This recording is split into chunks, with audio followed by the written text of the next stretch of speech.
Hello दोस्तों, नमस्कार। स्वागत है आप सभी का एसकेसी क्लासेस यूट्यूब चैनल में।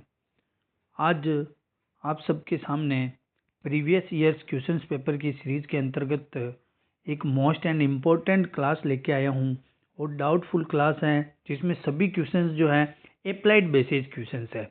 और साइकोलॉजी में जो सबसे ज़्यादा क्वेश्चंस एग्जाम्स में आते हैं वो अप्लाइड बेस्ड क्वेश्चन सबसे ज़्यादा आते हैं। और उन्हीं अप्लाइड बेस्ड के अप्लाइड क्वेश्चन को आज अपन इस सीरीज के अंतर्गत देखेंगे। ये एक डाउटफुल सीरीज होने वाली है, इसके अंदर सभी क्वेश्चंस डाउटफुल है कि कौन सा सही हो सकता है इसमें। तो देखिए, आज की क्लास की ओर बढ़ने से पहले एक बार क्लास को सभी लाइक कर दीजिए और अपने सभी दोस्तों को शेयर कर दीजिए। और अभी तक आपने हमारे चैनल को सब्सक्राइब नहीं किया है तो प्लीज़ सब्सक्राइब करके बेल आइकन को दबा दीजिए।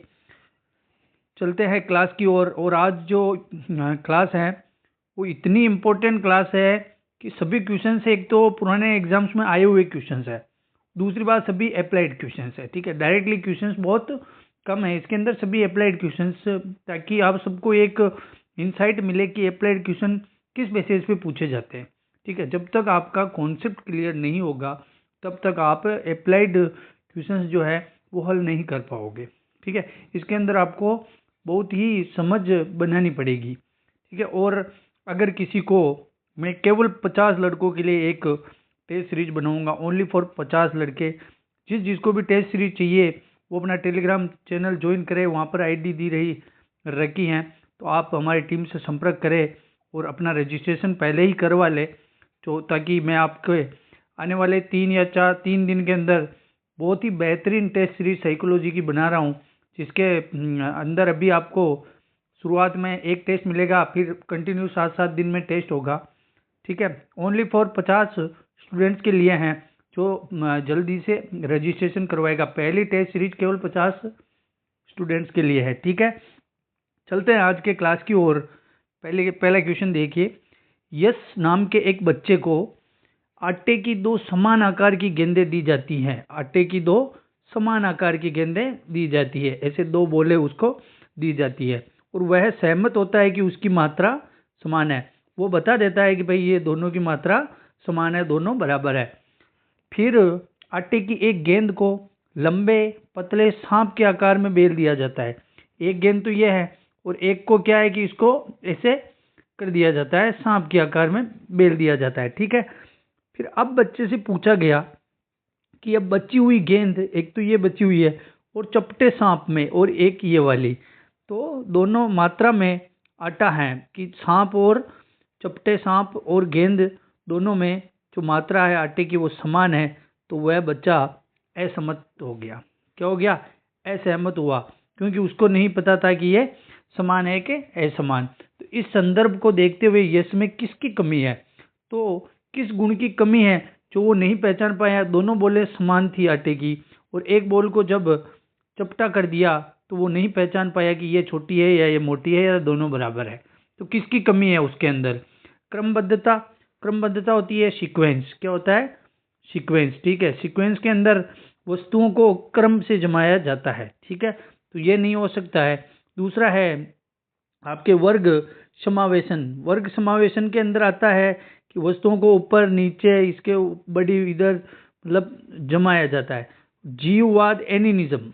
क्या होता है? एनिनिज्म, जिसमें निर्जीव वस्तुएं जो चलन, निर्जीव वस्तुएं जो होती है, जो गतिशील निर्जीव वस्तुएं होती हैं, उनको भी बच्चा सजीव समझने लगता है, तो वो जीववाद होता है। तो ये भी नहीं होगा, ये भी नहीं होगा, ये भी नहीं होगा। फिर बचा संरक्षण। संरक्षण क्या होता है? संरक्षण बाएं आकार में, जब किसी वस्तु के बाएं आकार में परिवर्तन कर दिया जाता है तो उसके आंतरिक आकार में कोई प्रभाव नहीं पड़ता है। तो इसी का जो गुण अगर है तो वो संरक्षक का गुण कहलाता है। तो अभी इसके बाह्य आकार को ही तो बदला था, आटे की जो गोली थी उसके बाह्य आकार को ऐसा कर दिया था, तो वो बच्चा नहीं पहचान पाया। इसका मतलब उसके अंदर संरक्षण की कमी है। किसकी कमी है? संरक्षण की। ऑप्शन 4 यहाँ पे एक्यूरेट आंसर हो जाएगा।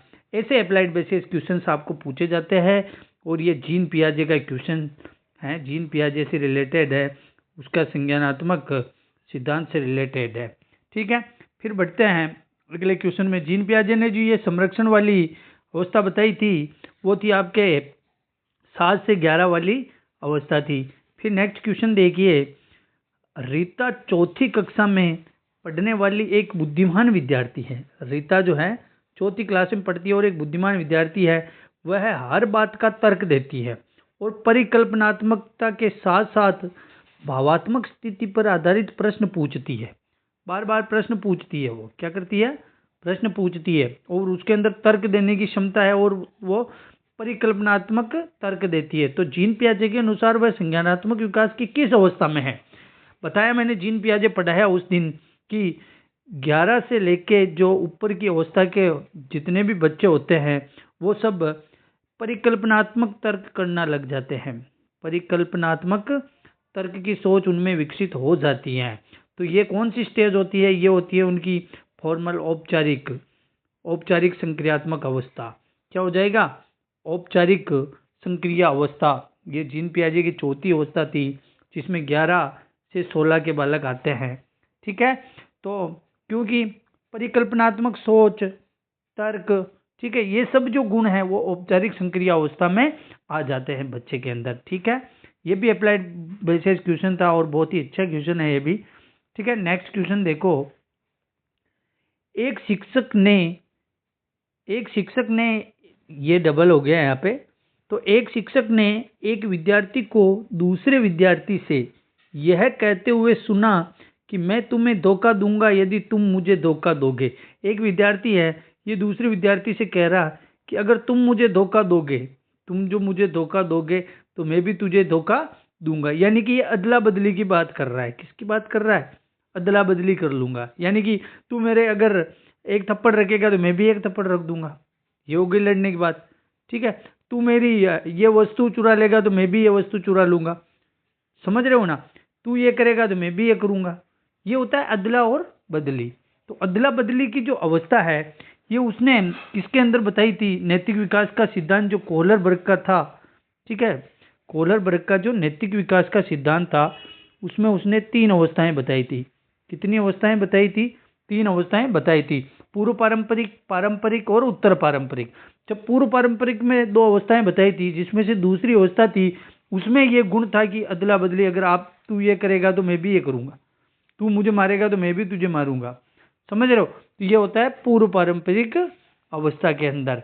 तीसरे में पहला ऑप्शन बिल्कुल राइट रहेगा, पूर्व पारंपरिक अवस्था। ठीक है, फिर बढ़ते हैं अगली क्लास की ओर। अगला क्वेश्चन देखिए, रीमा ने अपनी बेटी को उसके दोस्तों के साथ जाने की अनुमति नहीं देने के लिए उसके पिता के साथ बहस करते हुए देखा। रीमा ने अपनी बेटी को उसके पिता के साथ बहस करते हुए देखा कि वो अनुमति मांग रही है दोस्तों के साथ जाने की। फिर कि रीमा क्या कह रही है कि तुम एक आज्ञाकारी लड़की क्यों नहीं हो सकती? यदि तुम स्वयं को नहीं बदलोगी तो तुमसे शादी कौन करेगा? रीमा का यह कथन क्या दर्शाता है? अब ये बहुत बड़ी बात है कि दोस्तों के साथ घूमने नहीं जाना है। क्यों? क्योंकि यदि तुम स्वयं को नहीं बदल पा रही है, आज्ञाकारी की लड़की कब बनेगी? तू स्वयं को नहीं बदल पाएगी तो तुमसे शादी कौन करेगा? तो ये कथन क्या दर्शाता है? लिंग पहचान, लिंग असमानता, या फिर बेटियों वाले परिवार में हो रही मुश्किलें, या फिर बेटी की शादी को लेकर उसकी चिंता। तो ये एक तरह से क्या है कि ये लिंग असमानता है। क्या है?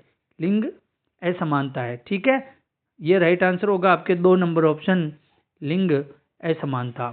ठीक है दोस्तों, फिर देखते हैं अगला क्वेश्चन। अगला क्वेश्चन क्या कह रहा है? बार बार दोहराने से, क्या कह रहा है? बार बार दोहराने से अधिगम को बढ़ावा मिलता है। किस नियम से इसकी पुष्टि होती है? थॉर्नडाइक ने सीखने के 3 नियम बताए थे। किसने बताए थे? थॉर्नडाइक ने सीखने के 3 नियम बताए थे। ठीक है, जिसमें से पहला नियम था अभ्यास का नियम। ठीक है, अभ्यास का नियम, फिर प्रभाव का नियम, समझ रहे हो, और अनुकरण का नियम। तो इसके अंदर जो है बार बार दोहराने से बढ़ावा मिल रहा है, यानी कि बार बार वो क्या कर रहा है? अभ्यास कर रहा है। क्या कर रहा है? अभ्यास कर रहा है। तो ये आपके अभ्यास का नियम हो जाएगा। क्या हो जाएगा? अभ्यास का नियम हो जाएगा। थॉर्नडाइक ने ये नियम बताया था मुख्य 3 नियमों के अंदर। प्रथम नियम अभ्यास का नियम। फिर देखिए अगला क्वेश्चन क्या कह रहा है?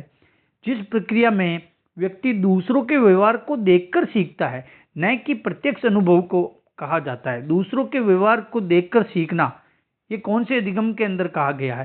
तो ये सामाजिक अधिगम के अंदर कहा गया। किस अधिगम के अंदर?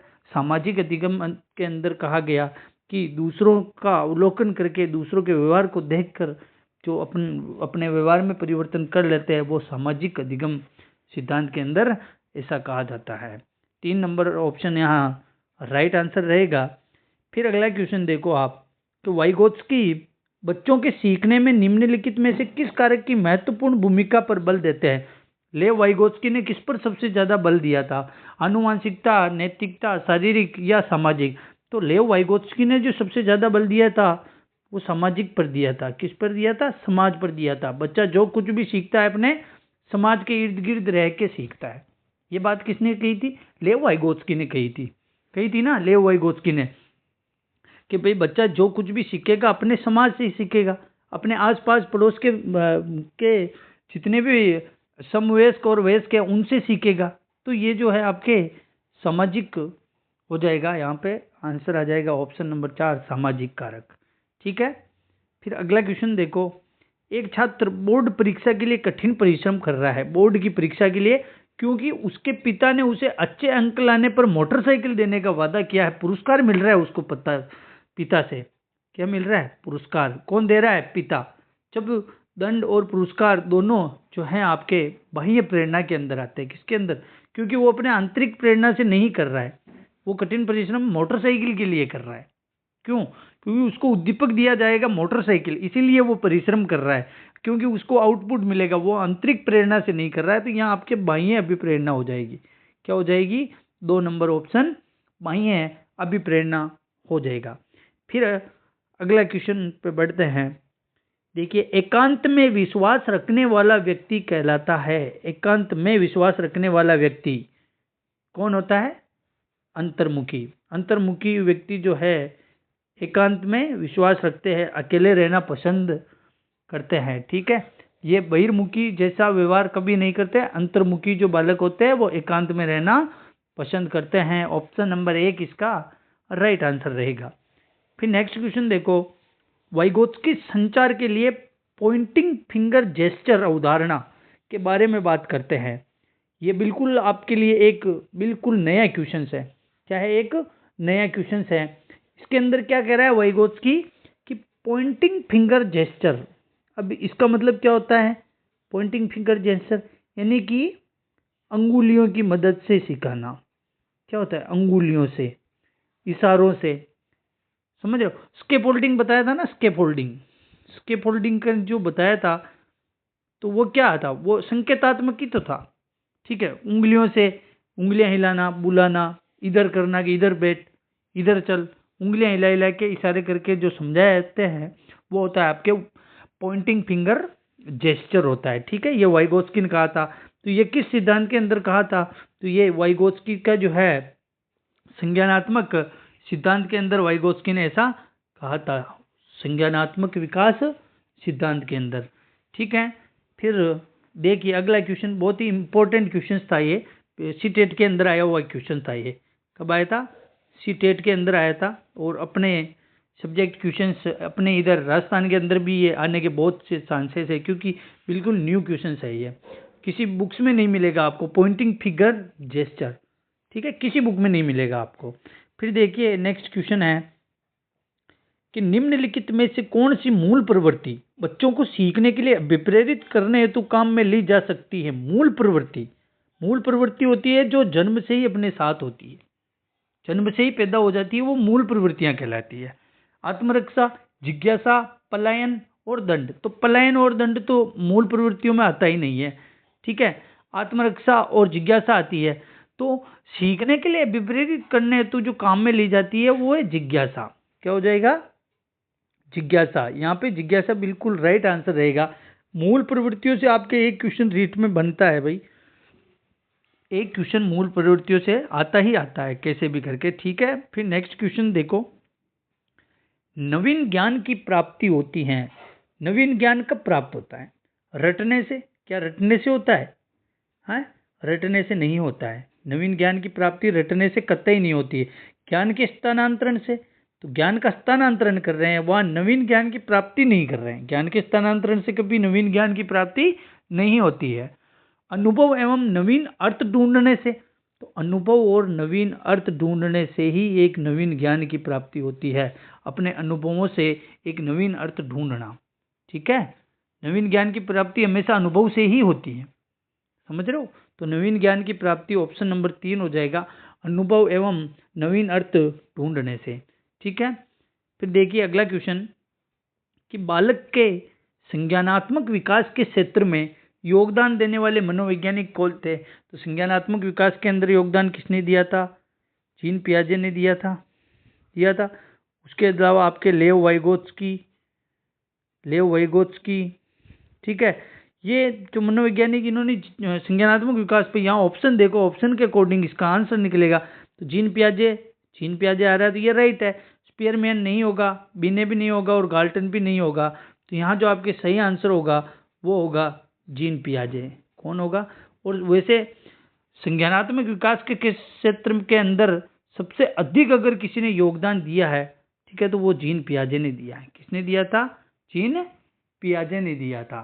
फिर अगला क्वेश्चन देखो आप, नेक्स्ट क्वेश्चन बहुत ही अच्छे क्वेश्चन है सारे।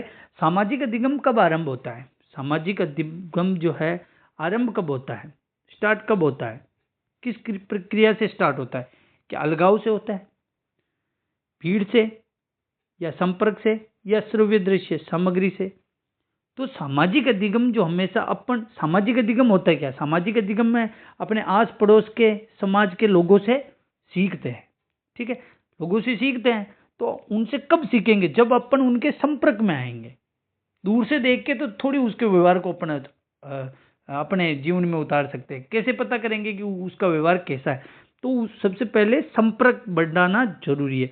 जब तक संपर्क नहीं होगा तब तक सामाजिक अधिगम पॉसिबल नहीं है। तो सबसे प्रथम क्रिया जो है वो संपर्क है। तो सामाजिक अधिगम प्रारंभ होता है संपर्क से।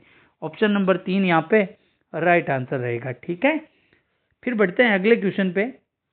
अगला क्वेश्चन क्या कह रहा है कि समस्या के अचानक समाधान की वकालत करने वाले सिद्धांत का क्या नाम है? किसका सिद्धांत है? अचानक समाधान किसने कहा था? अंतर्दृष्टि के सिद्धांत में। किसमें कहा? अंतर्दृष्टि का सिद्धांत। किसने दिया था अंतर्दृष्टि का सिद्धांत? कोहलर ने। और इसके साथी कौन कौन थे? वर्दीमर और कोफका। कौन कौन थे? कोफका और वर्दीमर। कोहलर ने दिया था, गेस्टाल्टवादी थे, और अंतर्दृष्टि का सिद्धांत दिया था जिसका दूसरा नाम और क्या था? सूझ का सिद्धांत। क्या था? सूझ का सिद्धांत, ठीक है। ये गेस्टाल्टवादी सिद्धांत, इसके अंदर उन्होंने बताया था कि समस्या अचानक समाधान होता है। समस्या का जो समाधान होता है वो अचानक होता है, ठीक है, क्रमबद्ध नहीं होता है, अचानक होता है, ठीक है। तो ये सूझ का सिद्धांत यहाँ पे राइट आंसर हो जाएगा। फिर नेक्स्ट क्वेश्चन देखो, सीखने का कौन सा नियम बताता है कि यदि उद्दीपक और प्रतिक्रिया के बीच संबंध संतुष्टि के साथ होता है तो संबंध की ताकत बढ़ जाती है? उद्दीपक और प्रतिक्रिया के बीच संबंध संतुष्टि के साथ होता है तो संबंध की ताकत बढ़ जाती है। तो ये किस नियम के अंतर्गत कहा था? तो थॉर्नडाइक ने एक नियम बताया था, प्रभाव का नियम। क्या बताया था? प्रभाव का नियम। थॉर्नडाइक का सीखने के नियम के अंतर्गत मुख्य नियमों में आता है प्रभाव का नियम, जिसमें बताया कि उद्दीपक और प्रतिक्रिया के बीच अगर संबंध अच्छा होगा तो वो अधिगम भी सर्वश्रेष्ठ होगा और वो संतुष्टिपूर्ण अधिगम होगा। तो ये जो राइट आंसर होगा इसका प्रभाव का नियम। क्या हो जाएगा? प्रभाव का नियम। ऑप्शन नंबर 4 यहाँ पे बिल्कुल राइट रहेगा। फिर देखिए नेक्स्ट क्वेश्चन। अगला क्वेश्चन है, अधिगम की विशेषता क्या है? अधिगम क्या है? अधिगम सीखना है। अधिगम का मतलब सीखना है साधारण भाषा में। देखिए ऑप्शंस देखिए। अधिगम व्यवहार में परिवर्तन है, बिल्कुल। अधिगम से व्यवहार में परिवर्तन होता है, 100% होता है। अधिगम जीवन पर्यंत सतत प्रक्रिया, बिल्कुल। अधिगम जीवन पर्यंत चलता है। अधिगम जो है जीवन पर्यंत चलता है, ये एक सतत प्रक्रिया है। अधिगम उद्देश्यपूर्ण और लक्ष्य केंद्रित होता है, बिल्कुल होता है। उद्देश्यपूर्ण भी होता है और लक्ष्य केंद्रित भी अधिगम होता है। और सभी विकल्प सही है, बिल्कुल। यहाँ पे आंसर निकल के आएगा आपके सभी विकल्प सही है। तो अधिगम की विशेषता क्या होगी? अधिगम व्यवहार में परिवर्तन है, ठीक है। ये क्वेश्चन मैंने इसलिए डाला ताकि आपको अधिगम पूरा समझ में आ जाए कि अधिगम क्या है। तो अधिगम एक व्यवहार में परिवर्तन भी होता है। अधिगम जीवन पर्यंत चलने वाली सतत प्रक्रिया है। अधिगम एक उद्देश्य पूर्ण होता है और अधिगम लक्ष्य केंद्रित होता है। फिर देखिए अगला क्वेश्चन है, बालक का विकास प्रभावित होता है। बालक का विकास किन कारकों से प्रभावित होता है? तो विकास को प्रभावित करने वाले सबसे इंपॉर्टेंट कारक मैंने 2 बताए थे, ठीक है, जिसमें से पहला था वंशानुक्रम। क्या था? वंशानुक्रम। और दूसरा था आपके वातावरण। दोनों कारक मैंने बताया था कि वंशानुक्रम और वातावरण पे क्वेश्चन आना फैक्ट है, 100% क्वेश्चन आएगा इसमें से। तो यहाँ आपके राइट आंसर आएगा कि बालक को प्रभावित जो करता है विकास को, वो वंशानुक्रम और वातावरण दोनों करते हैं। तो तीसरा ऑप्शन वंशानुक्रम व वातावरण दोनों यहाँ पे आंसर हो जाएगा। ठीक है, चलें अगले क्वेश्चन पे। हाँ, टेस्ट सीरीज अगर जिस किसी को भी ज्वाइन करनी है तो वो टेलीग्राम पे जाके वहाँ एक टीम मेंबर की आईडी मेंशन है, उस पर आप मैसेज डाल देना कि मेरे को ज्वाइन करना है। तो वो केवल 50 स्टूडेंट्स के लिए ही है। फिर देखिए अगला क्वेश्चन देखो। फिर नेक्स्ट जो बनाएंगे वो लगभग 500 स्टूडेंट्स के लिए बनाएंगे। अभी पहली जो है वो 50 स्टूडेंट्स के लिए है। निम्न में से नैतिक विकास के तत्व है। नैतिक विकास के तत्व कौन से हैं भाई? देखिए ऑप्शन, संवेगीय तत्व। क्या संवेग नैतिक विकास में सहायक है? बिल्कुल सहायक है, संवेगों का महत्व जरूर है। व्यवहारात्मक तत्व है, बिल्कुल है। और संज्ञानात्मक तत्व भी होते हैं, नैतिक विकास के तत्व होते हैं। तो यहाँ पे निकल के आएगा आंसर सभी विकल्प सही है। क्या आंसर हो जाएगा? सभी विकल्प सही है। बिल्कुल नॉर्मल सा क्वेश्चन था। फिर देखिए अगला क्वेश्चन है, शिक्षण के संबंध में कौन सा कथन सही नहीं है? शिक्षण के संबंध में, ठीक है, शिक्षण के संबंध में कौन सा कथन सही नहीं है, यानी कि गलत कथन अपने को ढूंढना है इसके अंदर। देखिए शिक्षण अंतः प्रक्रिया है, बिल्कुल शिक्षण जो है अंतः प्रक्रिया है। शिक्षण व्यवसाय गतिविधियां हैं। शिक्षण स्वदेशी पूर्ण गतिविधि है, बिल्कुल। और शिक्षण मनोवैज्ञानिक गतिविधि है, बिल्कुल साइकोलॉजिकल गतिविधि है। लेकिन शिक्षण एक व्यवसायिक गतिविधि नहीं है। केवल एक व्यवसाय के ऊपर ही शिक्षण थोड़ी होता है। ये गलत हो जाएगा, आपके ऑप्शन नंबर 2 यहाँ पे रॉन्ग आंसर हो जाएगा। फिर नेक्स्ट क्वेश्चन देखो अगला, कि निम्न में से कौन सा पिछड़ेपन का कारण नहीं है? पिछड़ेपन का कारण कौन सा नहीं है? तो सामान्य बुद्धि का भाव। सामान्य बुद्धि का भाव होना तो अच्छी बात है।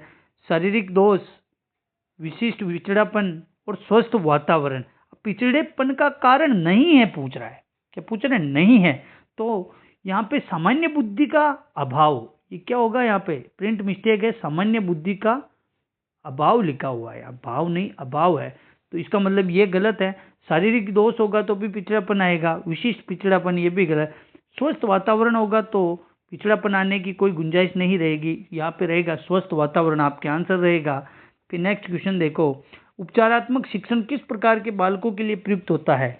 उपचारात्मक शिक्षण, तो उपचारात्मक शिक्षण तेज गति से सीखने वालों के लिए नहीं होगा, क्योंकि तेज गति से जो सीख रहे हैं उनको उपचारात्मक करने की जरूरत क्या है? धीमी गति से सीखने वाले, जो धीमी गति से सीखने वाले बच्चे होते हैं उनके लिए रिमेडियल जो होता है उपचारात्मक शिक्षण काम में लिया जाता है। ठीक है, इनके अंदर निदानात्मक और उपचारात्मक काम में लिया जाता है। धीमी गति से सीखने वाले प्रतिभाशाली के लिए नहीं होता है, रचनात्मकता वालों के लिए भी नहीं होता है।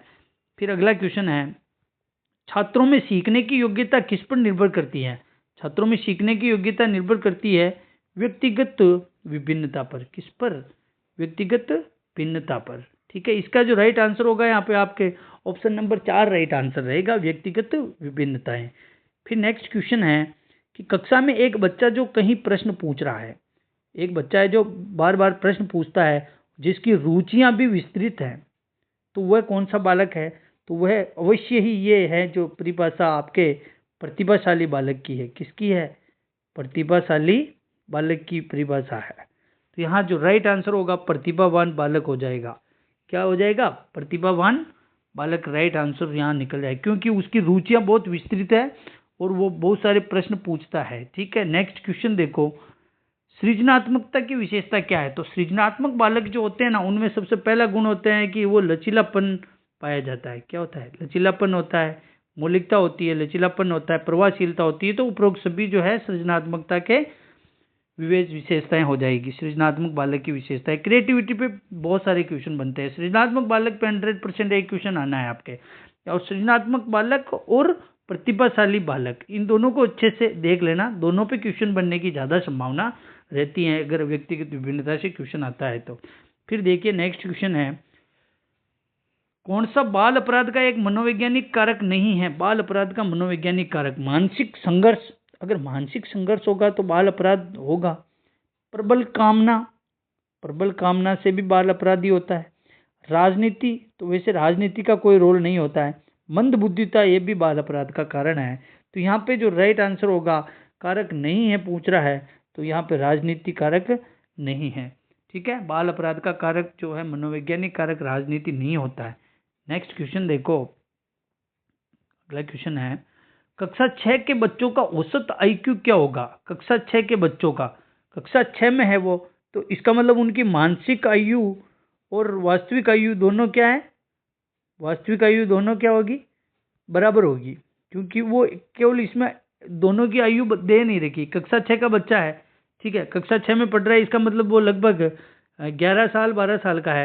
यानी 11 साल का है तो उसका आईक्यू क्या होगा? तो उसकी मानसिक आयु भी 11 साल ही रहेगी और उसकी वास्तविक आयु भी 11 साल रहेगी, तो गुणा 100 हो जाएगा। दोनों में से 2 कटेंगे तो ये बराबर 100। उसकी जो औसत आईक्यू क्या होगा? बराबर 100 आंसर आएगा। नेक्स्ट क्वेश्चन देखो, निम्न में से कौन सा जन्मजात प्रेरक का उदाहरण है? जन्मजात प्रेरक जो जन्म से ही अपने साथ होते हैं, क्या होते हैं? जन्म से ही अपने साथ हो जाते, पैदा हो जाते हैं, वो प्रेरक जो होते हैं जन्मजात प्रेरक होते हैं। जैसे जन्मजात प्रेरकों में आता है जैसे भूख, ठीक है, भूख, प्यास, काम, ये सब जो हैं ये आपके जन्मजात प्रेरक में। विश्राम, यहाँ पे आपके विश्राम भी जन्मजात प्रेरक है, तो यहाँ पे राइट आंसर विश्राम होगा। पुरस्कार भी ये जन्मजात प्रेरक नहीं है, दंड भी नहीं है, विश्राम यहाँ पे बिल्कुल राइट आंसर रहेगा, ऑप्शन नंबर 1।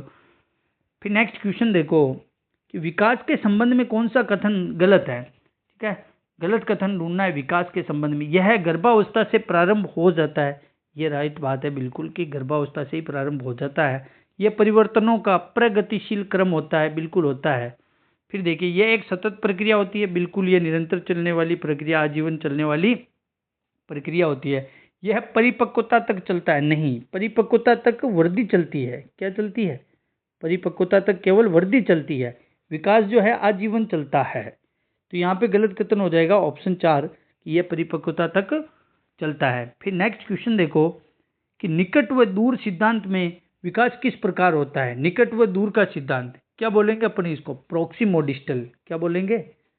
प्रोक्सीमोडिस्टल। ठीक है, प्रोक्सीमोडिस्टल जो है उसके अंदर निकट से दूर का सिद्धांत होता है, जो केंद्र से, कहाँ से?